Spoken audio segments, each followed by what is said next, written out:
Bom, sejam todos bem-vindos ao primeiro episódio do nosso formato novo do podcast. Agora é o Clube da Uro, né? O antigo Urologia em Foco. Eu sou Vitor Sá, sou diretor de extensão da LAUP. Infelizmente, agora minha companheira de gravação, Sara Cardoso, não pode mais participar, se desligou da liga, mas a gente segue o embalo, né? Hoje o convidado da gente é Dr. Henrique Ferreira, cirurgião, o currículo todo construído aqui no bairrismo, né, Dr. Henrique, aqui em Recife. Hoje, Tudo em Pernambuco, né, aqui. hoje R2 no Hospital Otávio de Freitas, lá na Emergência Urológica, trabalha bastante. Já tive a oportunidade de acompanhar o senhor lá até quase 10 horas da noite uma vez. Muito bom. Ali é bom. Muito obrigado por estar participando, viu, doutor Henrique? É muito bom poder contar com o senhor. Obrigado pelo convite, né, Vitor? Assim, é uma honra aí estar ajudando e participando desse podcast aí de vocês, que é coordenado também aí um pouco pelo Dr. Abelardo, né, nosso chefe. E aí já teve a presença até de Joca, aí eu acho que nos seminários, e aí, que é meu R3.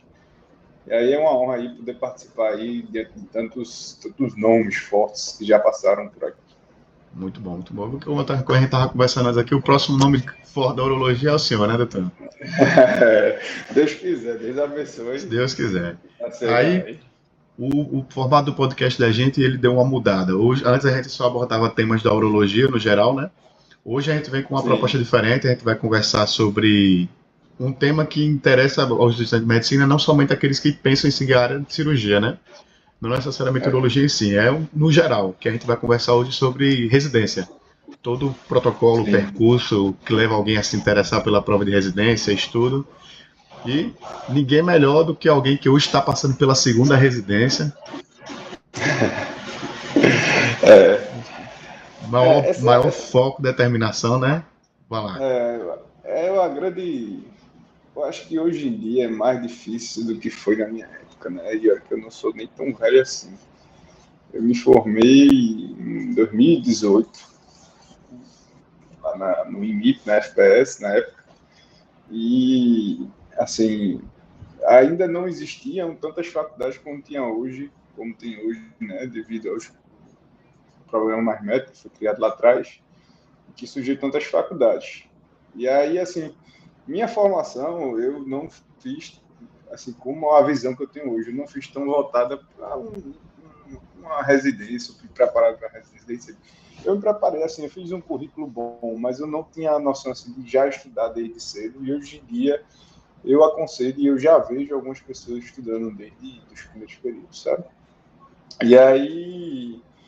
É importante, assim, eu acho que quem assistir, quem vai ver esse podcast, entender que existem, eu acho que você tem que se preparar desde o início, cada período da faculdade você tem que ter um momento do que fazer, não vou estudar mais aqui para posterior, me preparar para a residência, vou fazer um currículo melhor, vou fazer mais artigos, será que vale a pena no fim do curso o cara estar fazendo liga, artigo, um monte de coisa, ou então deixar isso para o começo, no fim dedicar mais às provas, sabe?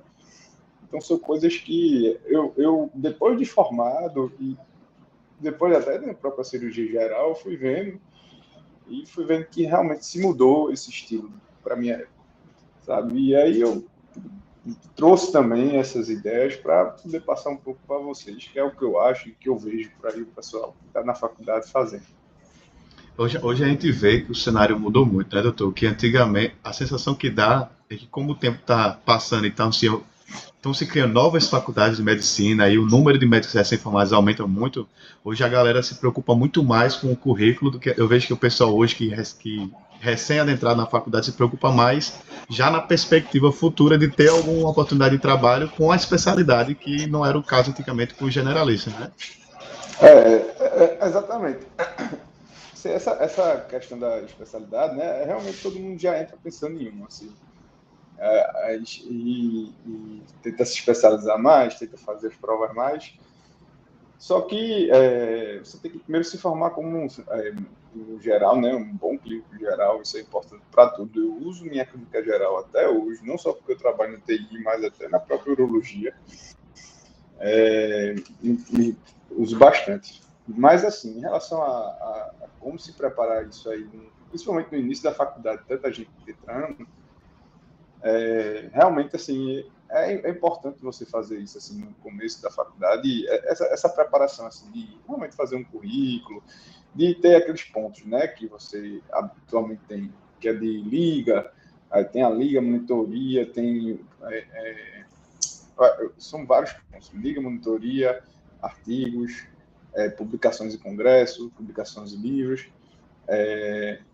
projeto de extensão, dependendo do PET, ou PET, dependendo da faculdade tem ou não tem, e dependendo do edital de cada residência, né? Aí, se você conseguir ter uma noção disso, inicialmente, eu acho que vale a pena você investir isso no início da faculdade e, ao mesmo tempo, assim, se preparando para a faculdade, sabe?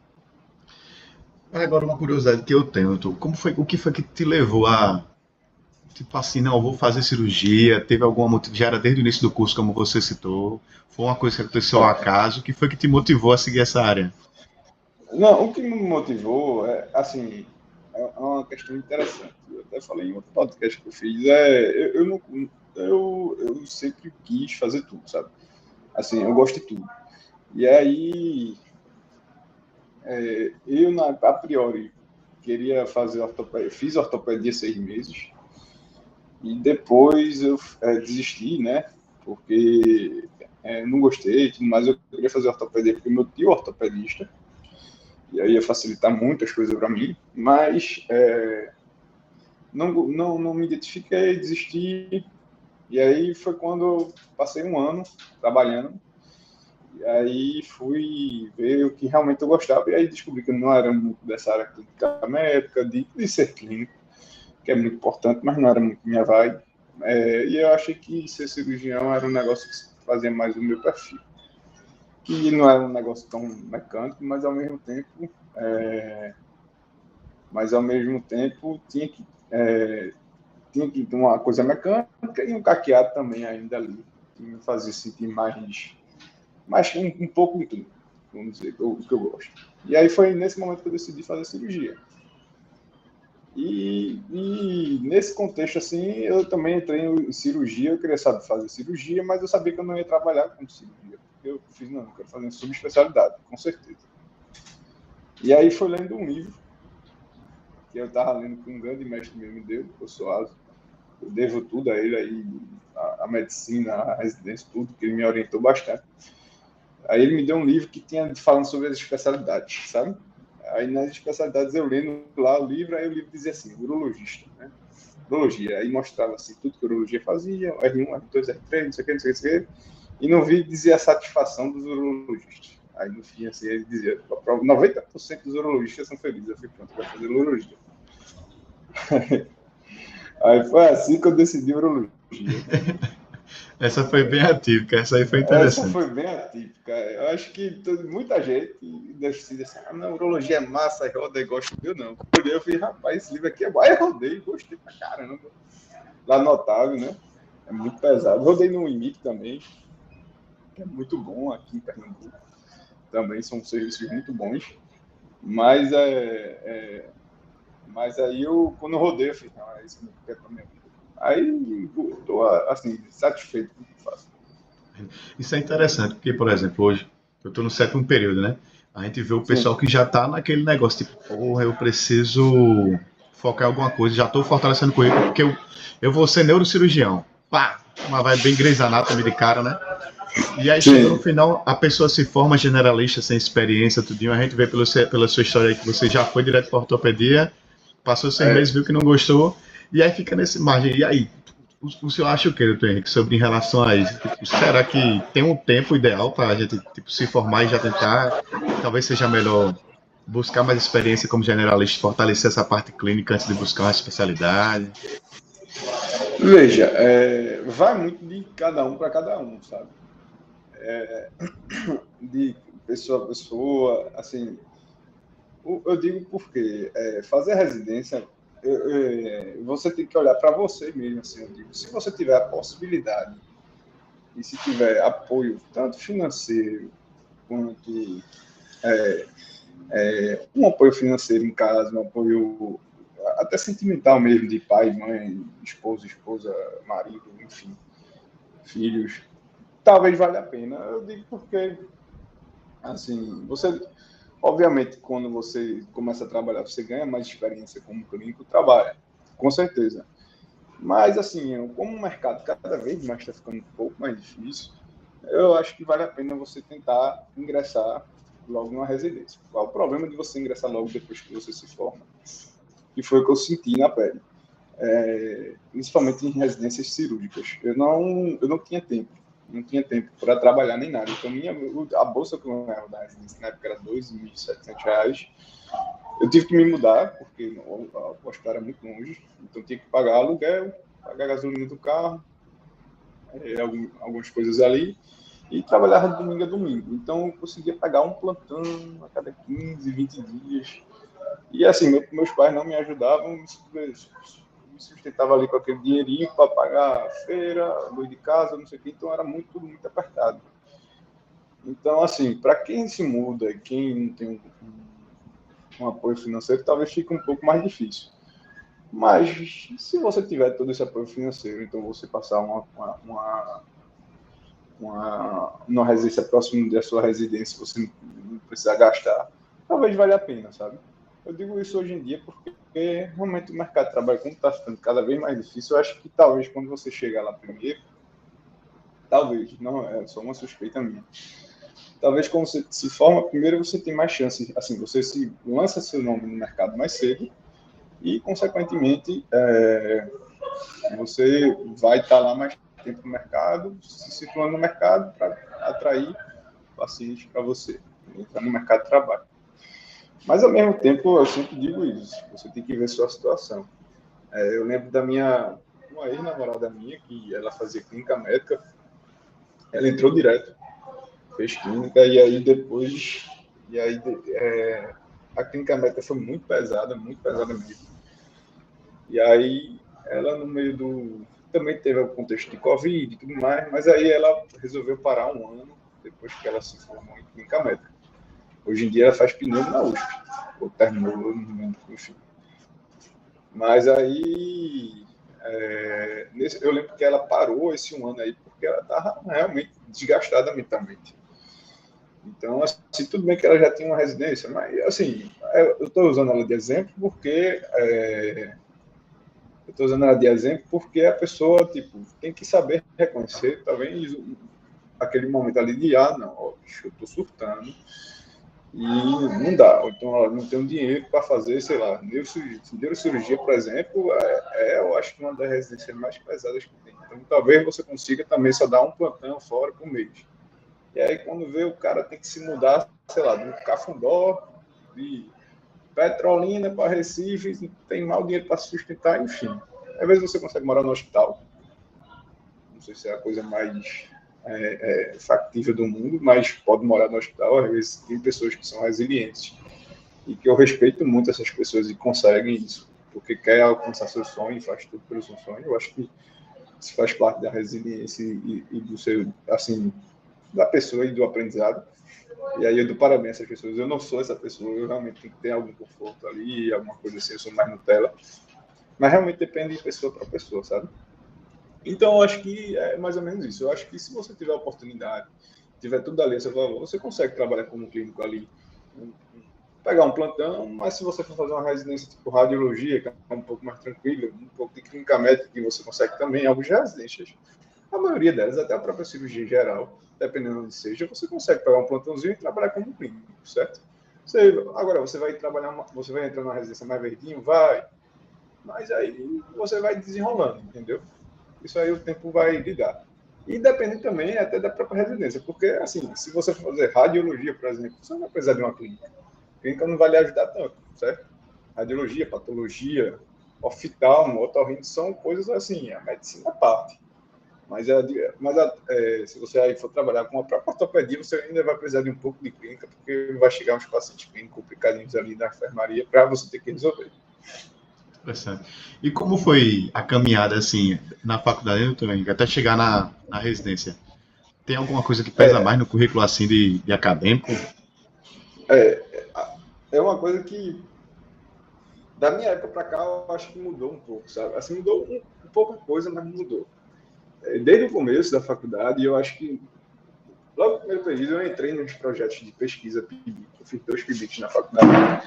Eu acho que era o que podia fazer para a pontuação. Eu entrei por entrar mesmo por interesse em iniciação científica. Depois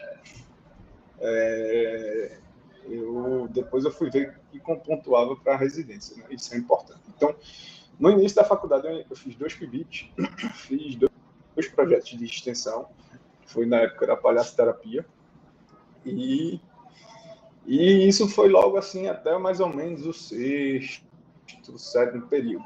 Eu fiz todos esses projetos aí.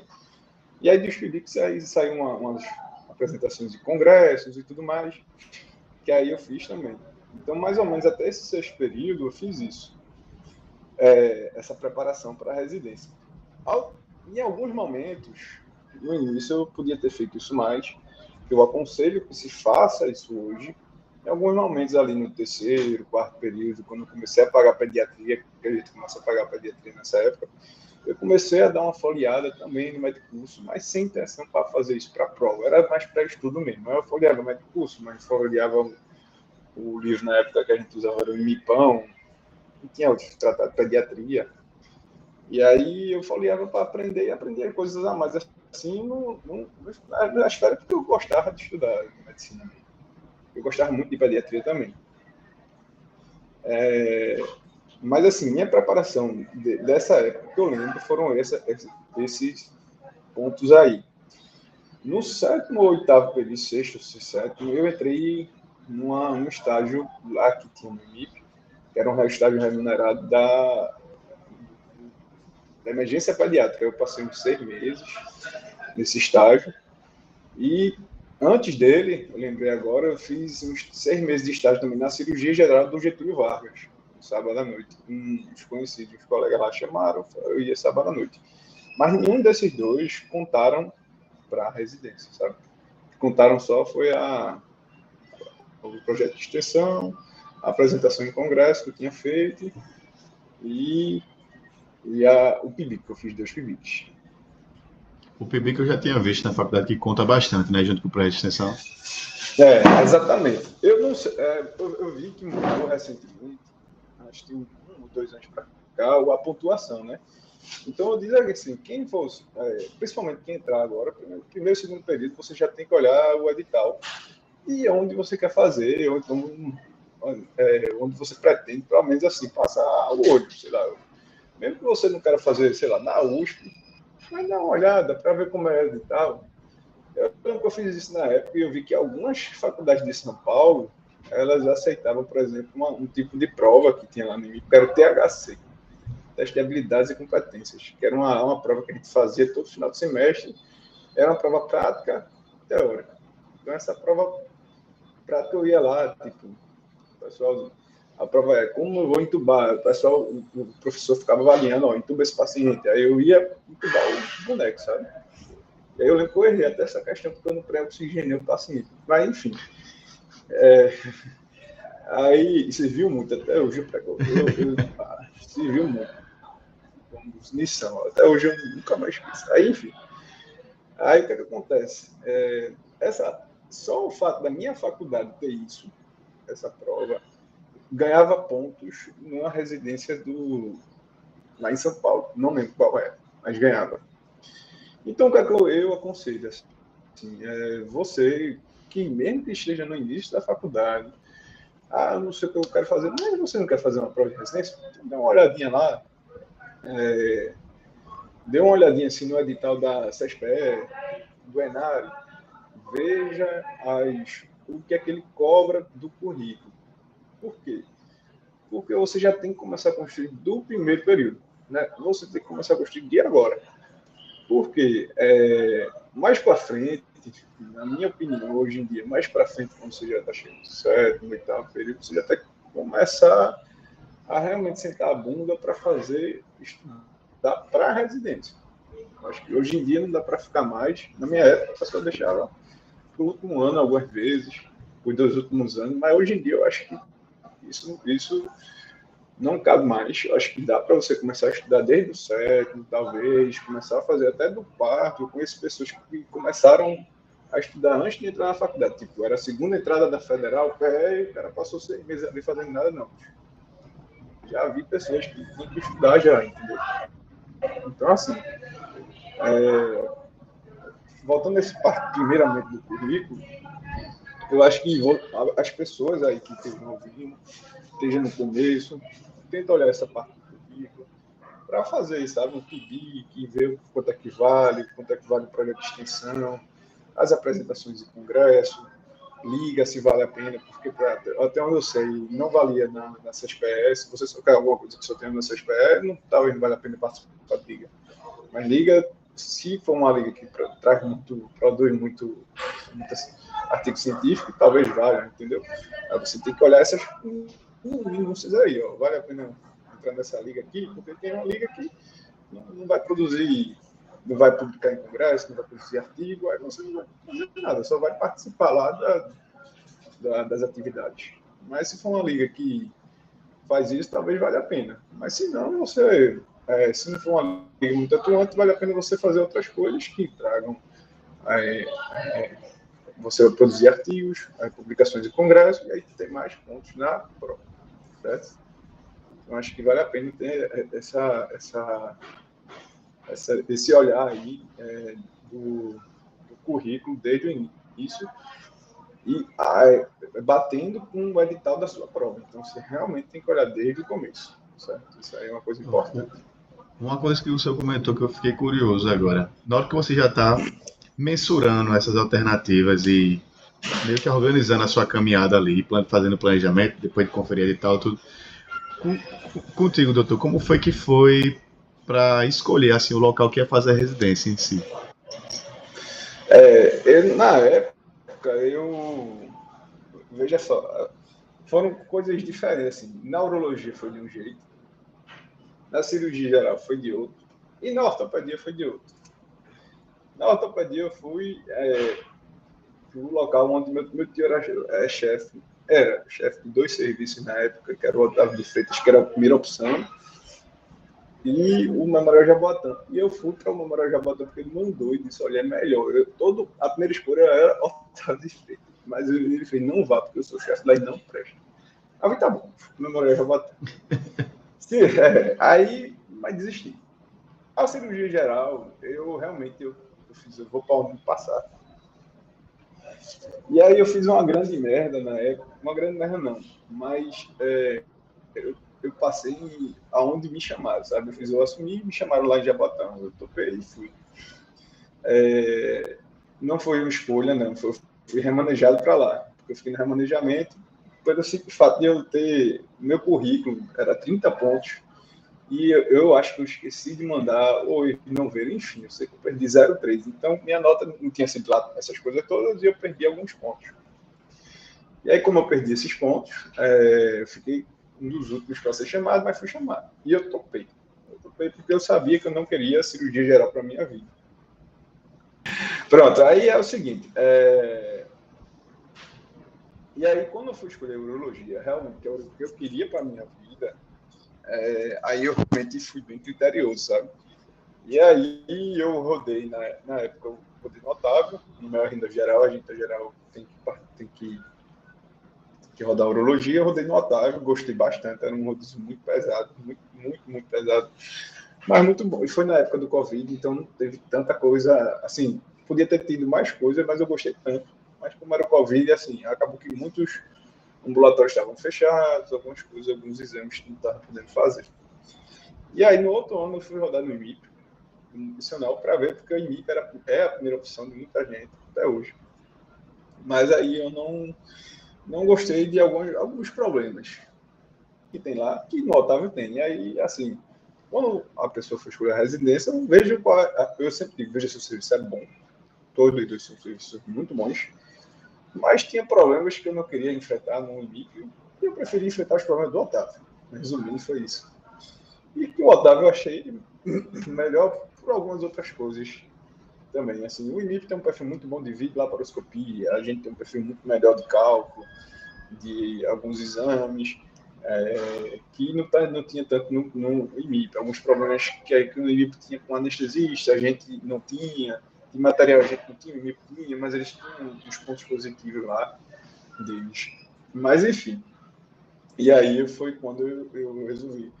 Eu escolhi urologia lá depois daquele livro, né? E aí eu peguei e decidi o Otávio. Tinha na época também o Getúlio Vargas, que é um bom serviço, muito bom, mas eu não... A fama do Getúlio Vargas, não da urologia, mas do hospital, não era tão boa desde a minha época de estudante, então não quis ir. E tem o Oswaldo Cruz, que é muito bom aqui, né? Que é muito bom também, mas era um serviço que estava voltando aí a ficar forte. O hospital estava parado na época por causa do Covid. Então, como estava o hospital, foi o maior hospital aqui, eu acho, do Covid, então muita coisa estava voltando ainda. Eu fiquei com muito medo de ir para o Oswaldo Cruz na época e acabar ainda tipo, sofrendo algumas coisas do Covid. Então, foi assim que eu decidi o Otávio de Freitas, sabe? Realmente não me arrependo, é uma residência muito boa, muito pesada. Acho que é a mais pesada, junto com a INIP, é a mais pesada que tem. Tem o HC também, que é um hospital muito bom, mas eu realmente não queria fazer na área, e na época a EBSEA funciona de um jeito mais peculiar, que eu também não queria resolver esses problemas para mim. Então, por isso que eu escolhi o Otávio. E assim, realmente é um serviço muito bom, que as pessoas geralmente não querem ir para lá, porque é um serviço que é muito pesado, realmente é um serviço que a gente tem que dar conta. A gente é um serviço que tem urgência urológica e eletiva, né? Então, acaba que a urgência urológica não é junto, são setores separados, mas às vezes respinga na gente, a gente tem que assumir alguns pacientes que chegam de urgência, são pacientes mais delicados, mais críticos, e a gente acaba demandando muito mais da gente do que um paciente que vem programadinho do ambulatório. Mas eu já tive a oportunidade de rodar com vocês e realmente nunca rodei em URO em outro hospital, mas no Otávio eu acho sensacional como as coisas funcionam lá. De verdade, eu acho muito gratificante acompanhar lá o serviço, acho muito massa. Lá, graças a Deus, é muito bom, assim. Eu realmente escolhi lá e estou muito satisfeito, né? A gente reclama muito no momento, porque a residência, a gente vai reclamar onde é que esteja, mas eu estou muito satisfeito, assim. Eu Graças não a tenho Deus. o que dizer. Agora tem uma coisa que eu sempre inculco com isso. Na medicina hoje a gente tem pós e várias de outras áreas que a pessoa acaba no final sendo especialista igual um residente. Veja, existem hoje pós, né, especialização e a residência médica. A residência médica e a especialização, exatamente, eles são quase que equivalentes, certo? Muitas vezes a residência médica ela é vinculada ao Ministério da Educação. Então, você tem um licenciamento ali, você, quando se forma, no fim da residência, você é autorizado a trabalhar como urologista, mais ortopedista, clínico, que seja lá. Você vai ter uma chancela do Ministério da Educação. Então, ele é urologista, chancelado pelo Ministério da Educação. A especialização, e assim, você também tem que fazer uma residência de 60 horas, certo? A especialização, existe especialização que geralmente são chanceladas pelas sociedades. Então, assim, a Sociedade Brasileira de Oftalmologia tem uma especialização no Altino Ventura, que é muito boa, por sinal. Você trabalha tanto quanto um residente que fez prova de residência. E, no fim, você não é chancelado pelo Ministério da Saúde. Você tem que fazer uma prova da Sociedade Brasileira de Oftalmologia para que dê o título para você a trabalhar. Aí você vira oftalmologista. Então, mas sua formação é basicamente a mesma de quem fez a residência médica. Isso tem aqui em Recife, eu lembro que tem ortopedia, tem otorrino no MIP, acho que tem oftalmo tanto no Altino Ventura quanto no HC, MIP também. Então, é essa pequena diferença aí que tem de especialização e residência médica. E aí, assim, teve essa residência, a especialização e a pós-graduação. A pós-graduação, eu sinceramente não procuro muito me informar, mas eu vejo são aquelas aulas de final de semana, aqueles cursos que você vai lá para São Paulo, ou então aqui tem no IPMED da própria AFIA. Você vai fazer aquelas aulas ali, tem um ambulatório, alguma coisa, mas que não é, assim, você não vira especialista da área como é numa especialização em uma residência. Pelo menos é a impressão que eu tenho, porque simplesmente não tem uma carga horária parecida. Provavelmente, só por não ter a carga horária parecida, você não vai ver o mesmo número de casos. Mesmo que você veja muitos casos interessantes, você não vai ver, às vezes você não consegue lidar, o paciente está internado, enfim, são várias coisas. Mas que, assim, vai lhe dar ali alguma habilidade de você trabalhar qualquer alguma área que interessa, né? Você, a endócrino, nutrologia, cardiologia, enfim. Pode ser que seja interessante para você por algum momento, entendeu? Depende do foco, né, do objetivo. Depende do foco do objetivo, você vai conseguir fazer ali, mas talvez você não tenha tanta preparação quanto uma pessoa que fez uma residência médica, uma especialização médica, certo? Mas aí depende do que você quer para a sua vida, entendeu? O que você quer fazer, sua proposta de vida, entendeu? Não, quero fazer um negócio desse, que eu acho mais rápido, vou para o interior, tem o meu mercado lá, talvez, se seu objetivo for só realmente ter um pouco de conhecimento e fazer um trabalho no interior. Mas sabendo que a residência e a especialização é a melhor forma de você se preparar. Realmente isso é a melhor forma. Realmente de longe, a pessoa que fez uma pós não vai ser tão preparado quanto uma pessoa que fez uma residência. Aí, curiosidade, quais foram, tipo assim, as principais dificuldades que você passou nesse percurso todo? Desde finalizar o curso, fazer uma prova de residência, se preparar até chegar onde você está hoje? Rapaz, eu acho assim, como dificuldade, quando eu me formei, assim, quando eu desisti da ortopedia e voltei a estudar, graças a Deus eu gosto de estudar, então não tive tantos problemas. Mas assim, uma época eu estava, você acaba assim, se perdendo, se deixar, entendeu? Então, assim, uma época que eu estava, eu era menino solteiro, ganhando dinheiro. Na época eu estava solteiro, ganhando dinheiro. Então, você às vezes quer ir para festa, você não sei o quê, conhece gente aqui e tal, não sei o quê, eu estava ganhando dinheiro. Muito dinheiro não, mas estava ganhando dinheiro e era só para mim, porque meus pais conseguem sustentar, eu mandava uma ajudinha. Então, às vezes você se perde nisso, entendeu? Se você. E eu lembro que eu passei um mês, eu me perdi. Um mês, eu acho que foi julho, agosto, não lembrei. Enfim. Eu tava assim, eu trabalhava um tempo no interior, trabalhava um ou dois plantões aqui e acabava, tipo, não, era um pouco de festa, um pouco de não sei o que, não sei o que, não sei o que, e acabava não estudando como deveria. Acho que um mês eu acabei perdendo isso, mas depois eu voltei o foco e pronto, sabe? E aí, eu acho que isso é uma coisa que foi dificultoso para mim, que pode ser que eu não passe para outra pessoa. E assim, também a quantidade de, assim, era muito assunto, eu consegui estudar muitos assuntos na época, mas assim, algumas coisas eu tinha dificuldade nas provas e tudo mais, não sabia como melhorar. Aí, às vezes, eu fui pegar essa mentoria mesmo com o meu mestre, que já relatei aqui, né, o professor Aço, ele me ajudou muito.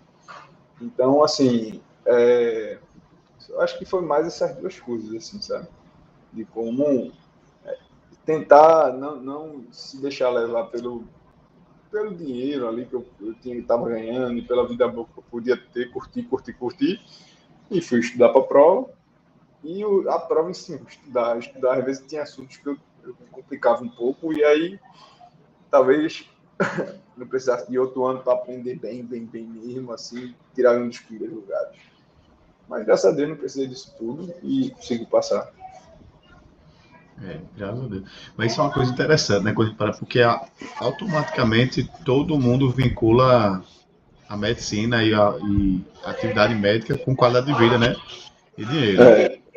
E aí, realmente, se você for parar para pensar que na hora que você se forma, você tendo ali uma possibilidade de ganhar um dinheirinho, eu acho que todo mundo acaba tendendo um pouco a abrir mão daquilo que era o objetivo desde o início. Tem muita gente. E isso é o grande cuidado que o cara tem que ter, entendeu? Sim, grande cuidado mesmo. Porque foi mal. O grande cuidado que tem que ter, porque realmente, assim, se você vê outras pessoas que eu vi, assim, não tinha necessidade, mas algumas pessoas se formam e vai ajudar a mãe, pai, tio, tia, vovô, não sei o que, não sei o que, não sei o que, não sei o que, e acaba se abarrotando de trabalho também, não consegue assumir uma residência. Então, você tem que ver aí onde é que você consegue encaixar, sabe? E principalmente nessa parte aí de vida boa. O cara, passei 6 anos me lascando, agora que eu tô ganhando meu dinheirinho, o cara curtir. Vale a pena se você tiver nos seus planos aí. Você achar que seja bom e tudo mais para você. Mas, assim, sabendo que em algum momento, assim, você vai ter que parar para estudar se você quiser se especializar, né? E se tornar um médico melhor, porque sempre, realmente, a residência é muito difícil, mas quando você passa para a residência, você vira outro médico, você vira outra pessoa, você é muito melhor, uma pessoa que vai dar muito mais assistência a um paciente do que uma pessoa que se formou, que não estou desmerecendo nenhuma faculdade, ou o médico generalista ali que só se formou, que é generalista. Mas você aprende a lidar mais com mais situações difíceis, mais situações complicadas, dá um suporte melhor para o paciente. Te prepara mais para a vida médica, né? Prepara mais. Consequências aí da profissão. Mas é isso. Muito obrigado, Tom Henrique. Acho que a conversa foi muito proveitosa. O senhor está aí no hospital. Tem alguma coisa aí que você queira acrescentar na conversa da gente? Acho que não, acho que é isso aí, Vitão. Acho que isso, fosse adicionar, esse preparo aí, né, que eu acho que tem que se fazer, essas escolhas que, como a gente conversou aí, analisar direitinho, esse preparo durante os primeiros períodos aí, né, de currículo, mas chegou lá no 6º, 7º período, acho que vale a pena deixar um pouco o currículo de lado, porque a residência que pesa mais são as questões. Então, se você tiver um currículo de 90, mas o cara acertar, o cara tem um currículo de 50, acertar uma questão a mais que você, ele vai passar de você, certo?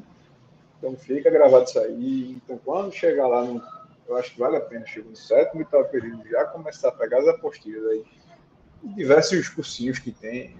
O mais famoso é na minha época, médico curso, mas tem médico curso, médico cof, médico tudo aí.